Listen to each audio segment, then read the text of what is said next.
Parang Smurf account ng WNBA sa tangkad ang player na to ng China at bata pa to mga idol ng bully sa laban nila kontra sa Japan. Samantalang Gilas Pilipinas nasa Europe na mga idol. So ayun nga mga idol, trending ngayon ang batang female player na mula sa bansang China. Siya nga ay si Zhang Zhu at di mo aakalain na 17 years old pa lang ang batang ito.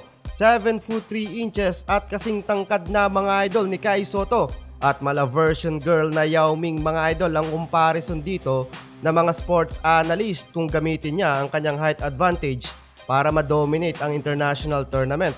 Pangalawang laban pa lang niya to mga idol sa FIBA Under-18 Asia Cup. Sa debut game niya nga mga idol kontra sa Indonesia, ikumana siya ng 19 points sa loob lamang ng 13 minutes playing time. What a sweet victory sa China dahil tambak malala ang national team ng Indonesia with 50-109 final score. Pero grabe nang bully mga idol sa painted area kontra naman sa Japan.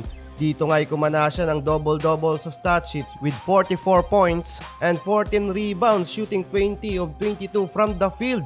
Paano ba naman kasi mga idol, bata din ang player ng Japan pero mas ginawang bata ang height ng kalaban pag tinapat kay Zhang. Trending to ngayon mga idol sa mga social media platform at maraming expectation na si edad na 17 years old ay may future to sa Women's National Basketball Association sa United States. Mukhang eto na yata mga idol ang susunod sa yapak ni Yao Ming. Pero nakakatawa lang mga idol yung comment ng ating mga kababayan patungkol sa batang ito. Smurf account daw to mga idol.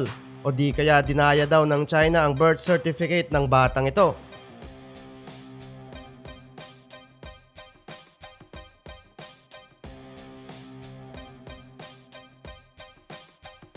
Samantalang nakarating na din mga idol ang ating national team sa Europe para sa kanilang pag-build up para sa upcoming match-up nila sa Olympic qualifying tournament.